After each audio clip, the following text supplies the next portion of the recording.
हरे कृष्णा। भक्ति रसम सिंधु के अध्ययन में आप सबका स्वागत है और हम हैं अध्याय 13 पढ़ने जा रहे हैं। शिला रूप गोस्वामी ने बतलाया है कि 5 प्रकार के भक्ति कार्य मथुरावास, भगवान के अर्चा वगैरह की पूजा, श्रीमद् भागवत का पाठ, भक्त की सेवा तथा हरे कृष्ण मंत्र का कीर्तन, ये इतने प्रबल है कि इनमें से किसी भी एक के साथ थोड़े से अनुराग से नवदीक्ष में भी भक्ति भाव विकसित हो सकता है। 64 भक्ति के जो अंग बताए थे, उसमें से जो 5 अंग है, वो अति प्रबल है, इसीलिए उनको विशेष रूप से उसका उल्लेख कर रहे हैं।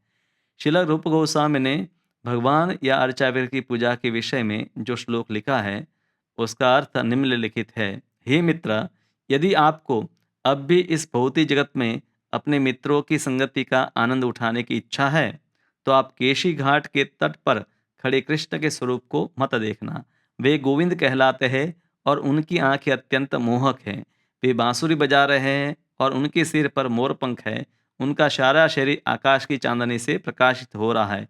इस श्लोक का तात्पर्य यह है कि यदि कोई अपने घर में पूजा करने से भगवान कृष्ण के अर्चा विग्रह या श्री मूर्ति के प्रति अनुरक्त है, तो वह तथाकथित मित्रता, प्रेम तथा समाज जैसे अपने संबंधों को भूल जाएगा। इस तरह हर गृहस्थ का कर्तव्य है कि भगवान के अर्चा विग्रह को अपने घर में स्थापित करके अपने परिवार वालों के साथ पूजा करना शुरू कर दें। इससे क्लबों, सिनेमाघरों तथा नृत्य आयोजन में जाने तथा धूम्रपान, मद्यपान जैसे अवांछित कार्यों से प्रत्येक व्यक्ति को मुक्ति मिल जाएगी।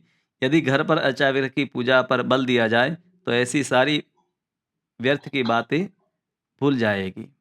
यहाँ पर हमें समझना चाहे कि कृष्ण भक्ति में आते हैं तो व्यक्ति इस प्रायः ये सब वस्तुएँ छोड़ देता है। कई बार इसीलिए लोग आना नहीं चाहते, क्योंकि उनको लगता है कि इस ये सब छूट जाएगा, उसके बाद तो जीवन में कोई सुख नहीं रहेगा।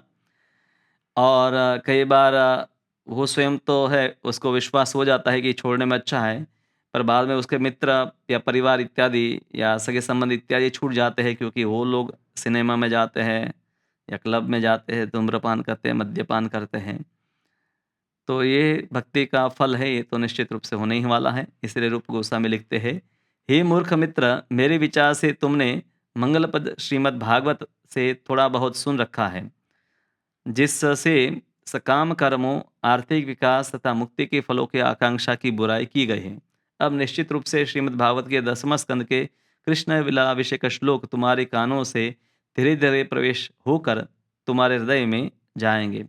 श्रीमद् भागवत के प्रारंभ में कहा गया है कि जब तक मनुष्य में कर्मकांडों, आर्थिक विकास तथा ब्रह्म से तादात्म्य के सकाम फलों को कूड़े के समान निकालकर बाहर फेंकने की योग्यता नहीं आ जाती, तब तक वह श्रीमद् भागवत को नहीं समझ सकता। भागवत की कथाएं कई लोग सुनते हैं, पर उसमें भी है आर्थिक विकास, पुण्य इत्यादि का मानसिकता अधिक रहता है।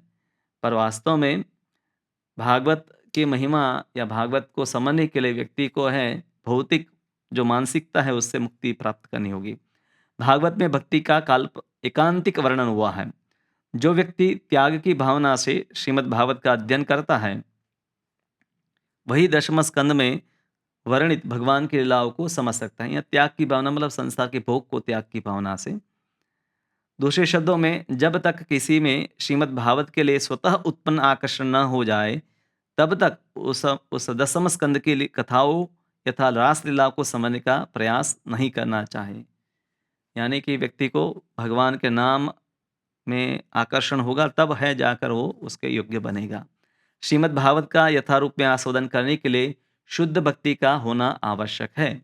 हालांकि श्रीमद् भागवत जो है एक दवाई की भांति भी काम करता है। अभी हम शुद्ध भक्त नहीं भी बने हैं, तो पहले हमारी बीमारी को ठीक करता है और बीमारी ठीक होने के बाद उस शुद्ध भागवतम को भी हम समझ सकते हैं। श्रील रूप गोस्वामी उपयुक्त 2 श्लोकों में कुछ रूपात्मक उपमाएं पाई जाती हैं, जो अप्रत्यक्ष रूप से भौतिकवादी समाज, मैत्री तथा प्रेम की संगति की भर्त्सना करती है। लोग सामान्यतया समाज, मैत्री तथा प्रेम के प्रति आकृष्ट होते हैं और इन भौतिक कलमशों को विकसित करने के लिए बृहद आयोजन तथा प्रबल प्रयास करते हैं। इसके लिए क्या-क्या आयोजन होता है? विवाह संस्कार होता है, बहुत सारे सामाजिक उत्सव होते हैं, तो जहाँ पर ये भावना और प्रबल बनती है। किंतु राधा तथा कृष्ण की श्री मूर्तियों का दर्शन भौतिक संगति के ऐसे प्रयासों को भुलाने के लिए होता है।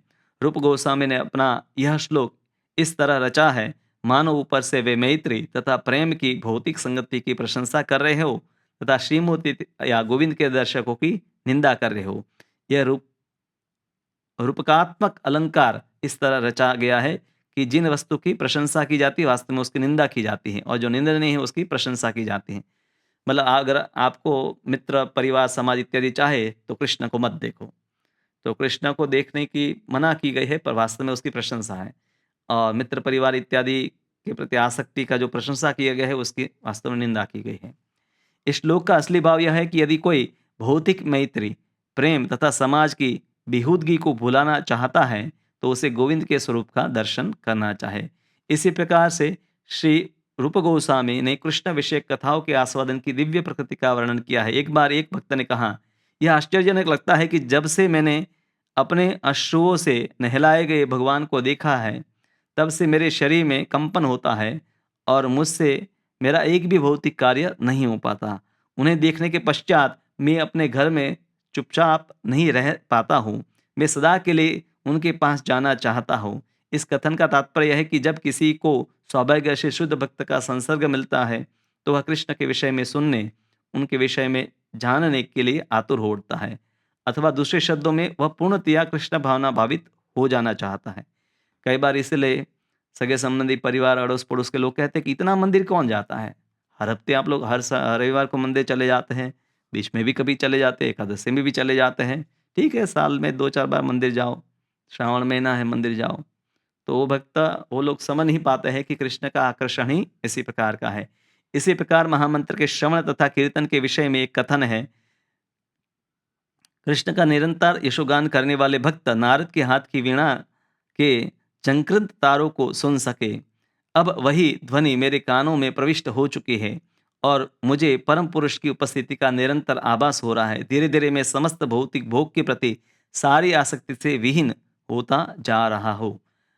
घर में भी भोग सामग्री हो, ऐसे भक्त है उनके घर में टीवी हो या अन्य भौतिक वस्तुएं है, घर में दूसरे लोग भौतिकवादी है और वो समझ नहीं पाते हैं कि हम सबको तो इन भौतिक वस्तुओं में आकर्षण है, मजा आता है, और इसको क्या हो गया है, इसको क्यों अच्छा वो नहीं लगता है। फिर श्रील रूप गोस्वामी ने मथुरा मंडल का वर्णन किया है। मैं यमुना नदी के तट पर खड़े भगवान का स्मरण करता हूँ। वे कदम के वृक्षों के बीच में अत्यंत सुंदर लगते हैं, जहाँ उद्यानों में अनेक पक्षी चहचहा रहे हैं। ये सभी स्मरण मुझे सदैव सौंदर्य तथा आनंद की दिव्य अनुभूति प्रदान करते हैं। रूप गोस्वामी द्वारा वर्णित मथुरा मंडल तथा वृंदावन की अनुभूति अभक्तों तक को होती है। मथुरा जिले के 84 वर्ग मील के अंतर्गत आए स्थान यमुना नदी के तट पर इतने सुंदर ढंग से स्थित है कि एक बार वहां जाने वाला इस भौतिक जगत में फिर लौट कर आना नहीं चाहेगा। श्रील रूप गोस्वामी के ये कथन मथुरा तथा वृंदावन के अनुभूत वर्णन है। ये सारे गुण सिद्ध करते हैं कि मथुरा तथा वृंदावन की स्थिति दिव्य है, अन्यथा इन स्थानों में हमारे दिव्य भावों के उद्वेग की संभावना न होती। जब कोई मथुरा या वृंदावन पहुंचता है तो ऐसी दिव्य अनुभूतियां तुरंत ही उद्दीप्त हो उठती है। सामान्य भौतिकवादी व्यक्ति भी जब वृंदावन जाता है, कभी भगवान का नाम नहीं लेता, तिलक नहीं लगाता, पर वहां जाकर है भगवान का नाम लेता है, बल्कि कई बार वो नाचने लगता है। तो ये उस भूमि का प्रभाव है कि वहाँ जाकर भक्ति जागृत होती है। भक्ति विषयक इन कथनों में कभी-कभी ऐसा लग सकता है कि ये निष्कर्ष अतिशयोक्तिपूर्ण है, किंतु वास्तव में अतिशयोक्ति होती नहीं है। अनुभव नहीं, इसलिए हमें लगता है ये तो ज़्यादा बोल दिया हमने। जैसा कि शास्त्रों में प्रमाण मिलते हैं कि कुछ भक्तों को ऐसी संगति से अविलंब फल प्राप्त हुई, यद्यपि सबों के लिए ऐसा संभव नहीं है। उदाहरणार्थ चारों कुमार मंदिर में अगुरु की गंध सूंघते भक्त बन गए। पिछले हफ्ते एक व्यक्ति आया कि मैं वृंदावन जाकर आया, अकेला गया था। कहा कि अभी मेरा मन है भौतिक वस्तु में नहीं लगता, अब तो लगता है कि मैं पूरा भक्ति में ही लग जाऊं। बिल्वमंगल ठाकुर ने कृष्ण के विषय में सुनते ही अपनी सुंदर प्रेमिका को त्याग दिया और मथुरा वृंदावन के लिए रवाना हो गए। वे पूर्ण वैष्णव बन गए। ये प्रसिद्ध कथा है। बिल्वमंगल ठाकुर इतने आसक्त थे उस स्त्री में, और जब कृष्ण के स्मरण हुआ आया तो वो सब वस्तुएं त्याग दी जिनके लिए, जिनका त्याग करने के लिए वो बिल्कुल तैयार नहीं थे। अतः ऐसे कथन तो अति रंजित है, नहीं कहानियां हैं, ये वास्तविक तथ्य है, किंतु कुछ एक भक्तों के लिए ये सही है, सबों पर अनिवार्यतः लागू नहीं होते। कुछ लोग हैं वहां पर जाकर भी बदलते नहीं। यदि ये कथन अति रंजित लगे तो भी हमें अपना ध्यान नश्वर भौतिक सौंदर्य से कृष्ण भावनावृत के नित्य सौंदर्य की ओर मोड़ने के लिए उन्हें यथारूप मान लेना चाहिए। अतिशयोक्ति लगे तो भी हमें अंततः वो प्रेरणा ही दे रहे हैं, जिससे हम भगवान की सुंदरता को अनुभव करें। जो व्यक्ति पहले से कृष्ण भावनामृत के संपर्क में है, उसके लिए वर्णन फल असामान्य नहीं है, तो उनके लिए तो वर्णन वो समझते ही हैं। कुछ विद्वानों का तर्क है कि वर्ण तथा आश्रम के नियमों का पालन करने मात्र से मनुष्य उन सिद्धियों को पा सकता है जिन्हें भक्ति के अभ्यास से प्राप्त किया जा सकता है, किंतु आचार्यों का यह तर्क मान्य नहीं है, क्योंकि ये वार्तालाप चैतन्य महाप्रभु और रामानंद राय के बीच में होता है, और रामानंद राय कहते हैं कि सबसे अच्छा जो सनातन धर्म में है और वर्ण और आश्रम की व्यवस्था, पर चैतन्य महाप्रभु का है ये तो शुरुआत है, इससे आगे कहो। चैतन्य महाप्रभु ने इस विचार की भर्त्सना रामानंद राय से भक्ति के क्रमिक विकास के विषय में बातें करते हुए की है। जब रामानंद राय ने वर्णाश्रम धर्म का विचार उनके समक्ष रखा तो उन्होंने उसे अस्वीकार कर लिया। उन्होंने कहा कि वर्ण तथा आश्रम की यह प्रगति केवल बाह्य है, इससे भी अधिक ऊंचा एक और सिद्धांत है। भगवद गीता में भी भगवान कहते हैं कि मनुष्य उत्थान के अन्य सारे सिद्धांतों को त्याग कर कृष्ण भावनामृत की विधि को ग्रहण करे। इससे जीवन की सर्वोच्च सिद्धि प्राप्त करने में सहायता मिलेगी। सर्वधर्मान परित्यज्य मामेकम शरणम व्रज। वर्ण और आश्रम का जो सिद्धांत है हमारे व्यावहारिक जीवन में आवश्यक है, और अगर हम उसका पालन ना करें और भक्ति में स्थित नहीं हैं तो हमारा पतन हो जाएगा। तो इसीलिए हमारे स्तर पर हमें वर्ण और आश्रम, क्योंकि महानतम भक्त भी है वर्ण और आश्रम के नियमों का पालन करते हैं, पर वो नियमों का पालन भी है भक्ति के अंतर्गत रहकर ही करते हैं। श्रीमद् भागवत में भगवान स्वयं कहते हैं, जब तक मनुष्य मेरी लीलाओं तथा कार्यों को सुनने के लिए स्वतः जनित अनुराग विकसित न कर ले, तब तक वह वर्ण तथा आश्रम के नियत कर्तव्यों को संपन्न करे। तो जिसकी भगवान की कथाओं को सुनने में, चाहे वो कथा पढ़नी हो या भागवत पढ़ना हो, भागवत सुनना हो, तो दूसरे शब्दों में एक रुचि जिनकी जाग गई है वो है अब वर्ण और आश्रम के नियमों से परे हो गया है। हालांकि वो भी व्यक्ति है, समाज को दिखाने के लिए, उदाहरण प्रस्तुत करने के लिए ऐसे नियमों का पालन करते हैं। दूसरे शब्दों में वर्णाश्रम के नियत रूप अर्थ, काम तथा मोक्ष की प्राप्ति के लिए संपन्न धार्मिक अनुष्ठान है। ये सारी बातें उन व्यक्तियों के लिए संस्तुत की जाती है जिन्होंने कृष्ण भावना व्रत विकसित नहीं किया है। वस्तुतः शास्त्रों में संस्तुत ये सारे कार्य कृष्ण भावनामृत ले जाने के लिए है। वर्ण और आश्रम की पूरी व्यवस्था का भागवत में ही बताया गया है। वर्णाश्रम चारवता पुरुषेण परः पुमा विष्णुराराध्यते न तत्तोष कारणम, कि वर्ण और आश्रम की पूरी व्यवस्था का एकमात्र कारण है, एकमात्र उद्देश्य है कि विष्णु की आराधना करना। दूसरा और कोई कारण नहीं। अगर कोई व्यक्ति, ऐसे असुर भी है, वर्णाश्रम व्यवस्था का पालन करते थे, वो भी गृहस्थ बनते थे, तप करते थे, दान देते थे, पर भक्त नहीं थे। दुर्योधन इत्यादि भी है वर्णाश्रम की व्यवस्था का पालन किए, परंतु भक्ति के बिना है उनकी ऐसी व्यवस्था का पालन है वो एक सामाजिक जीवन सिर्फ रह जाता है। किंतु जिसने पहले से कृष्ण के लिए स्वजात अनुराग विकसित कर लिया है उसे शास्त्रों द्वारा नियत कर्तव्यों को नहीं करना पड़ता, तो वो उसके लिए बाध्य नहीं है। पर जैसे मैंने बताया कि जनक महाराज इत्यादि जो जीवन मुक्त भी थे, अपने जीवन में ही मुक्त अवस्था को प्राप्त कर लिए थे, वो भी श्रेष्ठ जन के रूप में दूसरों को सिखाने के लिए उन वर्णाश्रम के नियमों का पालन करते थे, पर उनको उससे कोई भौतिक लाभ नहीं चाहिए था। तो ये बात भी समझनी है कि ऐसा नहीं कि भक्ति में मांगे तो हमें, अभी हम तो शुरुआत के स्तर पर हैं और हम जो नियम है उनका पालन न करें। कई बार लोग इसी को लेकर, हाँ, कि मुक्त व्यवहार करने लगते हैं, कोई नियमों का पालन नहीं करते कि भाई तो मैं शरीर की भावना से मुक्त हो गया हूँ। और वृंदावन में या कई बार बंगाल में भी ऐसा हुआ कि लोग हैं वे स्त्री और पुरुष मुक्त रूप से मिल रहे हैं कि अब तो हम हैं, गोपी है, गोप है, और फिर हम देखते हैं कि व्यभिचार में लग जाते हैं। तो इसीलिए वर्णाश्रम के ऊपर भी प्रभुपाद बहुत कुछ बोले हैं, पर भक्ति की प्रतिकूल कहीं अगर वर्णाश्रम के नियम लगते हैं तब जाकर उसका त्याग करना, अन्यथा मनमाने ढंग से उसका त्याग नहीं हो सकता है। अध्याय 14 भक्ति की पात्रता। कुछ विद्वानों की संस्तुति है कि भक्ति तक पहुंचने में ज्ञान तथा त्याग महत्वपूर्ण कारक होते हैं, किंतु वस्तुस्थिति यह नहीं है।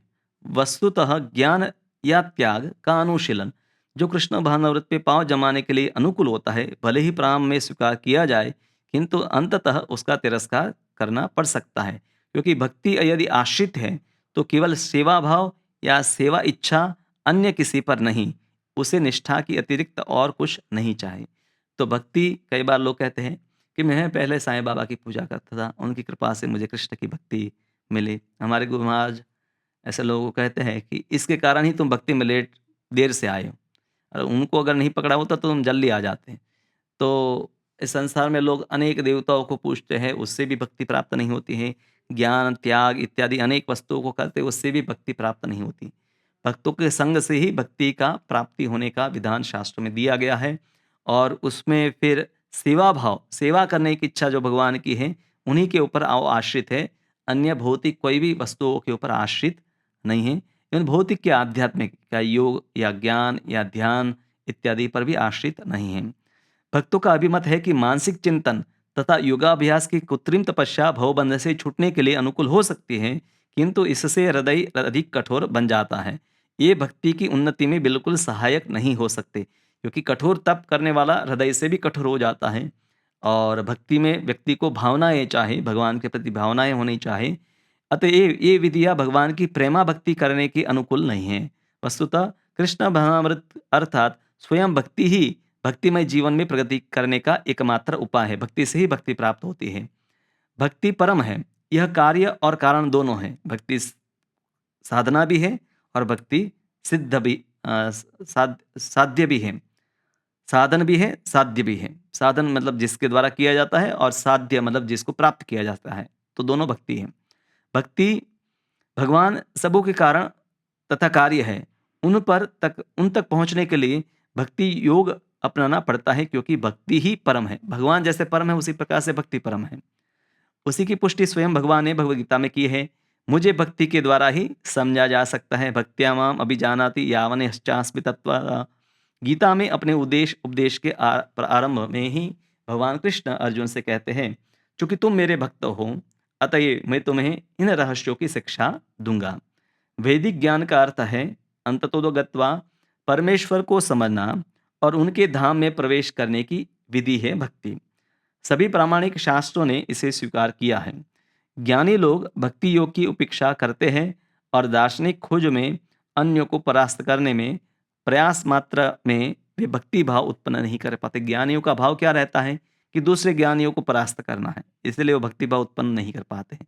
श्रीमद् भागवत में कृष्ण कहते हैं उद्धव जी को, हे उद्धव, जो लोग मेरी सेवा सतर्कता पूर्वक लगे हुए हैं, उनके लिए दार्शनिक चिंतन तथा कृत्रिम वैराग्य का अनुशीलन अधिक उपयुक्त नहीं है। तो मेरी सेवा में जो लगे हैं उनके लिए ये जरूरी नहीं है। जब कोई व्यक्ति मेरा भक्त बन जाता है, तो उसे भौतिक भोग के त्याग के सारे फल स्वतः उपलब्ध हो जाते हैं, और उसे परम सत्य को समझाने के लिए काफी ज्ञान प्राप्त हो जाता है। भक्ति में प्रगति की यही परीक्षा है। भक्त कभी अंधकार में नहीं रहता, क्योंकि भगवान उस पर विशेष दया दिखाते हैं और उसके अंतःकरण में ज्ञान का प्रकाश देते हैं। इसीलिए आप इस्कॉन में कोई नया भक्त भी है, 1 साल भी हो गया है, तो वो भी उनको शास्त्रों के उन निष्कर्ष को समझ आ जाता है, जो लोग जीवन भर है कर्मकांड करने से, ज्ञान या ध्यान करने से प्राप्त नहीं होता है, वो सब निष्कर्ष एक भक्त को 1 साल में ही प्राप्त हो जाते हैं, क्योंकि ज्ञान भगवान प्रदान करते हैं। हरे कृष्ण।